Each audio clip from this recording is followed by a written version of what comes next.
So I'm delighted to be here. Thank you, Leora. I'm delighted to dedicate my remarks to the cultural heritage of Jewish communities abroad, to Kafka abroad, and to address some aspects of the relations between law, literature, and cultural heritage.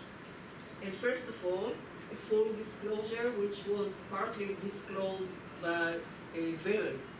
So I'm currently president of the Israel Academy of Sciences and Humanities, and when I was elected to that position, I was very happy to learn that one of my missions, ex officio, was to serve as the chair of the advisory board of the National Library. So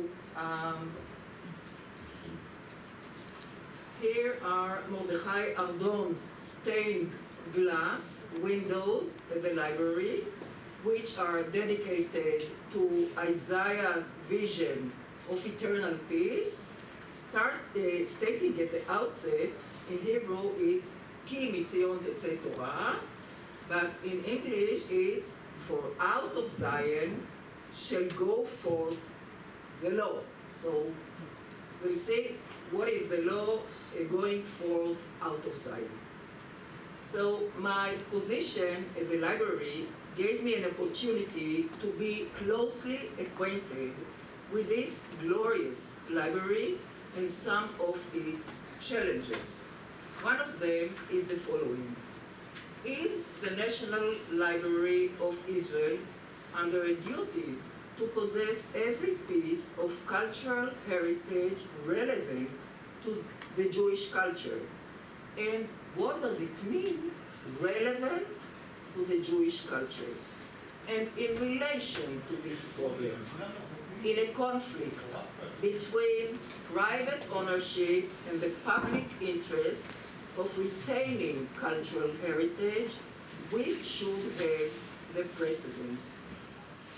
This actually is the focus of my address, following two decisions of the Israeli Supreme Court in which the National Library was involved.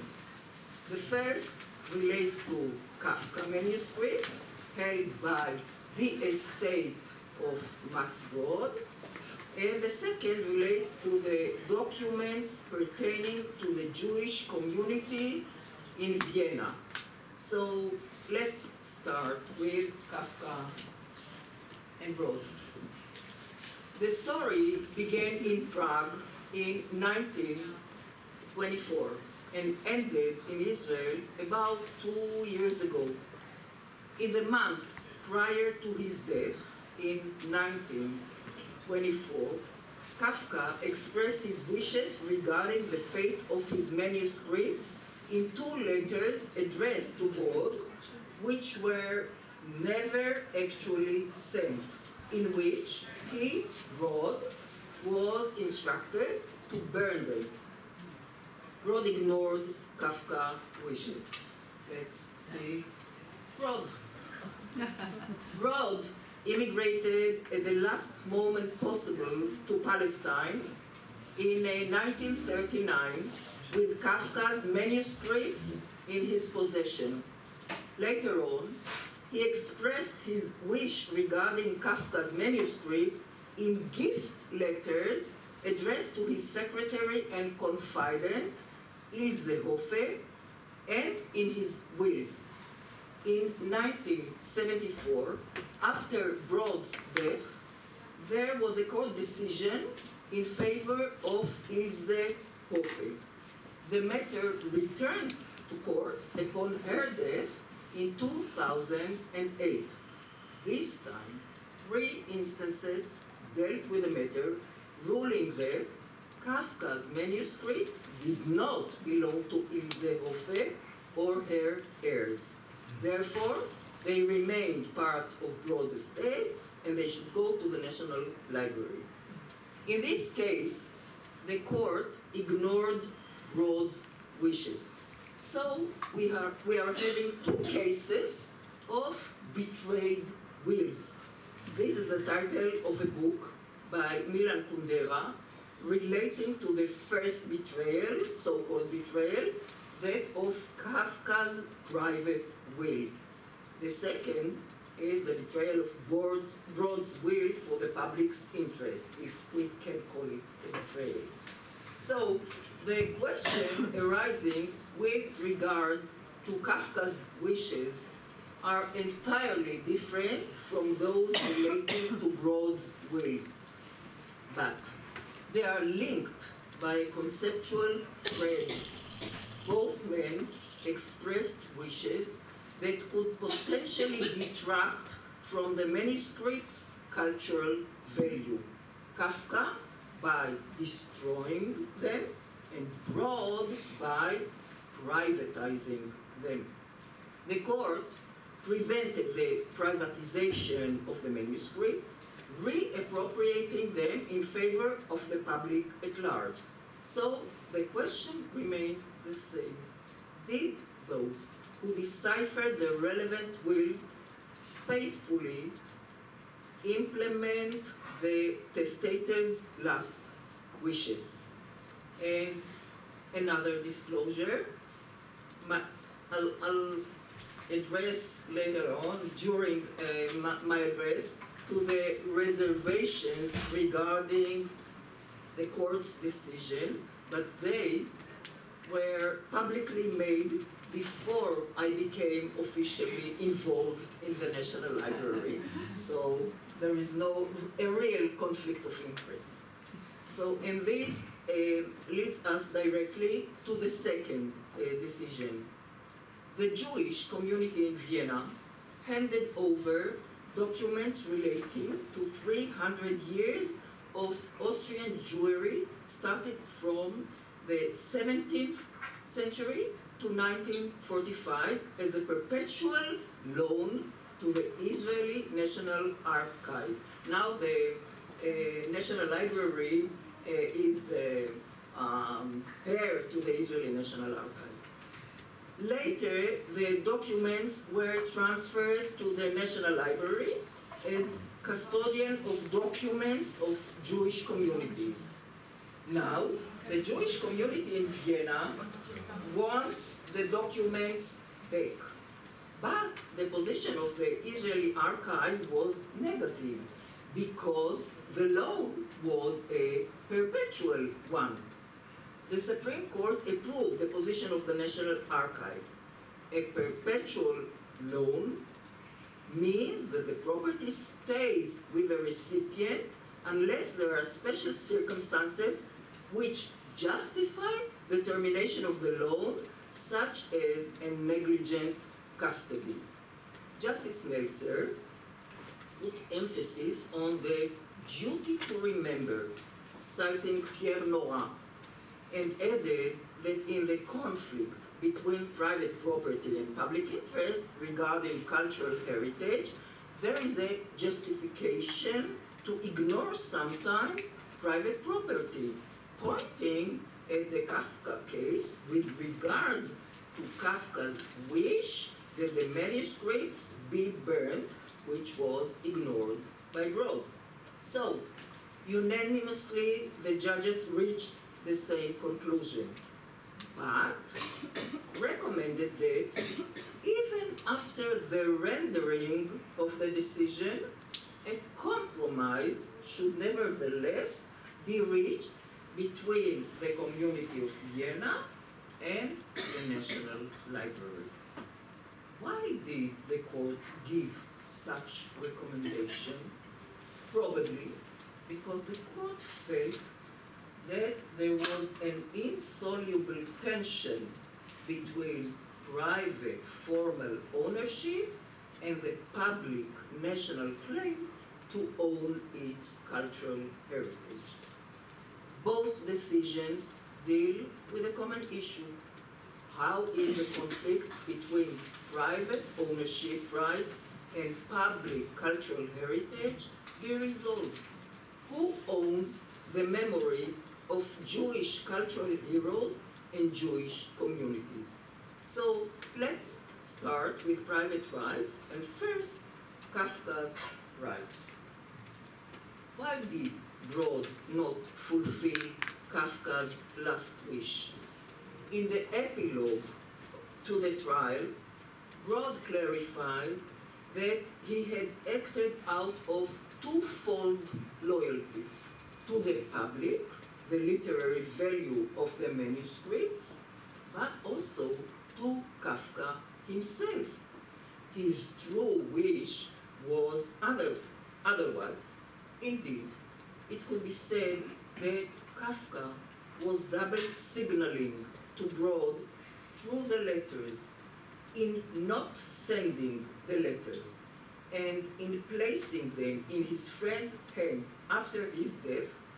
Kafka knew that Broad would understand the implied message, and just as he had smoothly extracted and published Kafka's manuscript in his lifetime, he would easily disregard the instruction, select the worthy writings, and publish them after his death. And a parallel example relating to a declaration of a certain wish and its subsequent change takes us back several millennia to ancient Greece and to the story of Odysseus and the Sirens by Alexander Buchmann. We all know the story. In short, in order not to be tempted by the bewitching voices of the sirens, Odysseus instructs his sailors to plug their ears with wax and to chain Odysseus himself to the mast. He also warned them that even if he later commanded them to remove his bonds, they must disobey. And indeed, hearing the sirens, Odysseus ordered his sailors to release him, but they, following his earlier injunction, bound him tightly with even more chains, and thus avoided the fatal danger. The chains that Odysseus ordered himself fettered by are actually liberating bonds. Kafka placed similar liberating bonds upon himself. He was torn between the frustrated aspiration for perfection and the outpouring of creativity. The instruction to burn his writings enabled him to persevere in his artistic endeavor with a clear conscience. So now back to Max Brod's will and wish. This is Max Brod. In 1968, Max Brod died in Tel Aviv at the age of 84.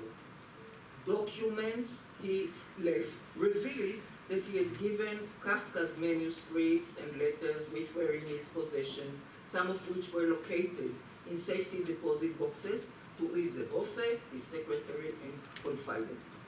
Apart from these documents, Brod left several wills, the last written in 1961, in which he stated that Ilse Hofe was to be the heiress of all his property and all his literary estate.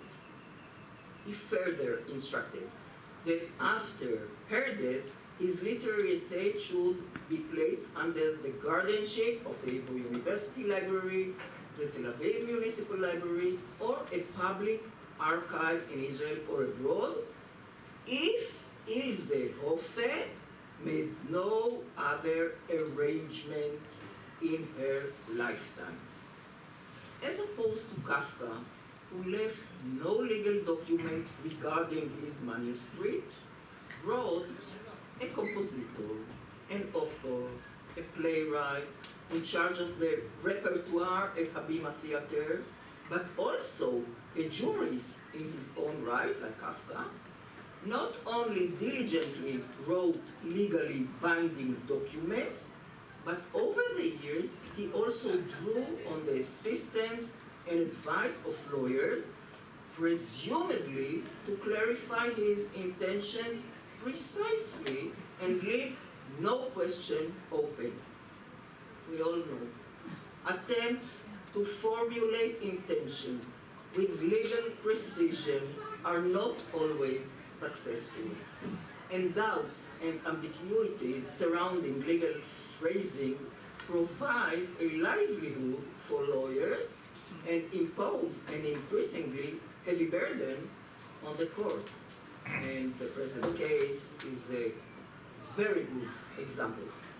Indeed, Kafka's fears of the problems legal involvement might create were realized in regard to his very own writings.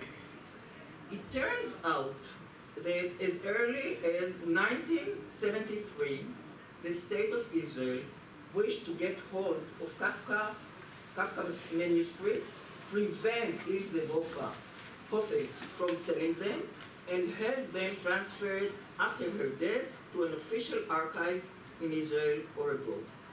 The state petitioned the court accordingly, but the petition was rejected in 1974 in a decision by Judge Yitzhak Shilo, who ruled that Ilse Hofe was entitled to do with Kafka's manuscripts and with Max Brod's estate during her lifetime as within her own. Indeed, she sold the manuscript of the trial to the Literary Archive in Marbach, Germany, for $2 million. As mentioned above, Brod presented Kafka's manuscripts in his possession to Ilse Hofe as a gift during his lifetime. She, in turn, wrote in a 1970 letter to her daughters that she gave those same manuscripts to them.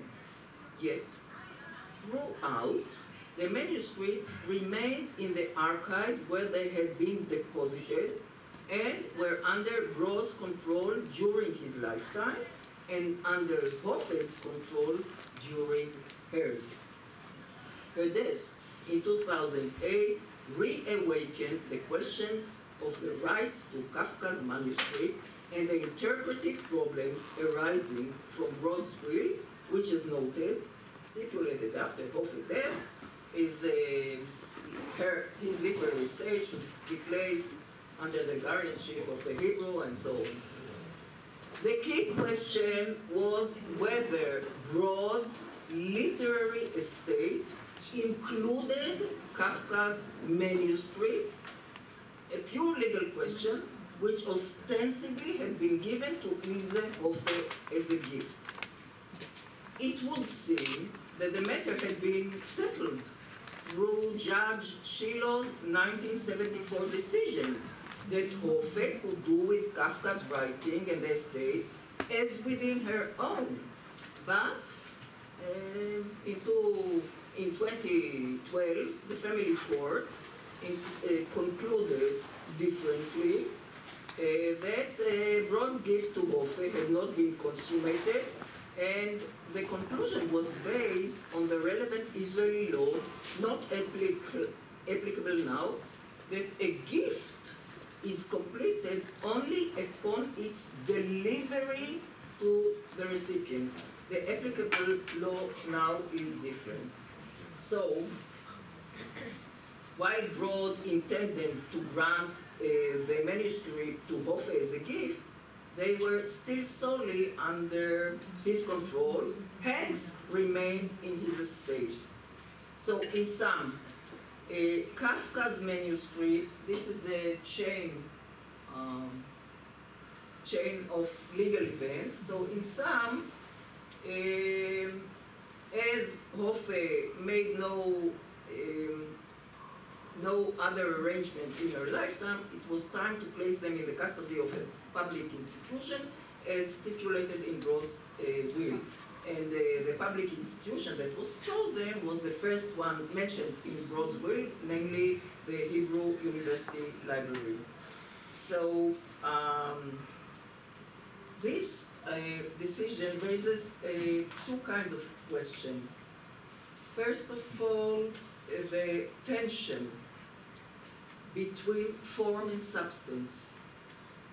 Because substantially, Brod wanted to give Ilse Hofe the manuscript, and he wrote it expressly in his will. And Ilse Hofe, who thought that she was the owner of the manuscript, gave a gift to her daughters. But none of this was accomplished. And the second problem is how can you understand the decision of Judge Shiloh in 1974 and this current decision in flagrant disregard of what supposedly had been lawfully obtained before. Now, the question is, who owns Kafka? We can regard the question from a legal point of view, and the legal point of view is very complicated. I mean, from a pure legal point of view, I think that the ownership is at Hofe's estate, and when she died, I think that it should have passed to her daughters. But the question of the cultural ownership is totally different. I don't have enough time, but you see, the question was raised with regard to the cultural ownership of Leonardo. The Louvre owns the most famous work of Leonardo, the Mona Lisa. Leonardo definitely was Italian, but he lived in his last 3 years of his life in Amboise and is buried there. So there is a kind of controversy with regard to French owning Leonardo or Italy owning Leonardo. And I would like to point at the question of cultural heritage with regard to Kafka. Kafka was Jewish, Czech, German, interested in Hebrew, thought maybe of immigrating to Israel. His family was killed in the Holocaust. Kafka, a secular Jew, did not ignore his Jewish identity. Yet, in his own writings, there is only one story related to the Jewish world, the animal in the synagogue. His spiritual world was immersed in Europe, in German culture, and following Guattari and Deleuze, he was a voice of the marginalized minority people, reappropriating the major language for his own purposes.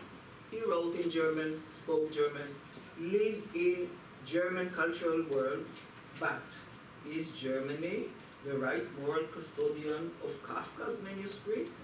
His heroes are detached of culture, nationality, religion, location, and we can say that his existential position was that of not belonging to anyone. Now, Brod, who exposed Kafka to the world, lived and died in Israel. Is Kafka part and parcel of Israeli culture? The same concerns the Vienna archive. I have, as I tried to show, I have mixed feelings towards the two decisions. On the one hand, I'm not sure I was fully convinced by the end conclusions of the cases presented and their arguments. On the other hand, I'm quite pleased that the final result in both cases was in favor of the National Library. As our sages say, where you sit is where you stand. And to conclude, in the district court, one of the judges related to our story as a Kafkaesque one. Actually, the decision silenced the private wish of God for the benefit of the public. Silence is death. In the trial, no one troubles to tell Joseph K. what he is charged for or guilty of. He is led to his death in the shadow of silence. And in the parable, which is included also in the trial, before the law, the doorkeeper does not explain to the villager why the gates of law, which are specifically meant to open for him, close shut upon his death. Being unknown, the law remains a kind of alluring temptation, at once both an aspiration and a failed quest. Kafka says, our laws are not generally known. They are kept secret by the small group of nobles who rule us.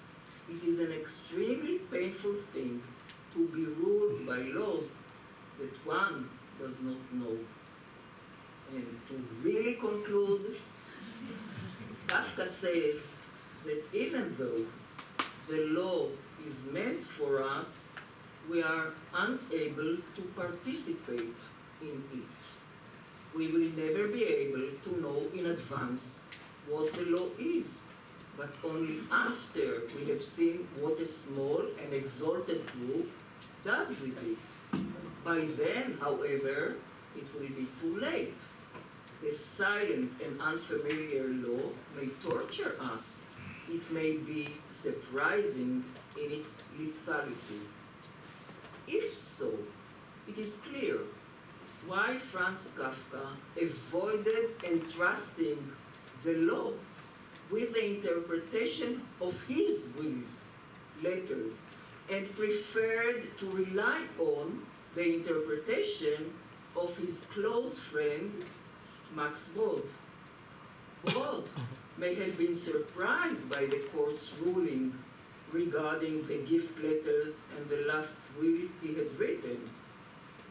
Not Franz Kafka. Thank you.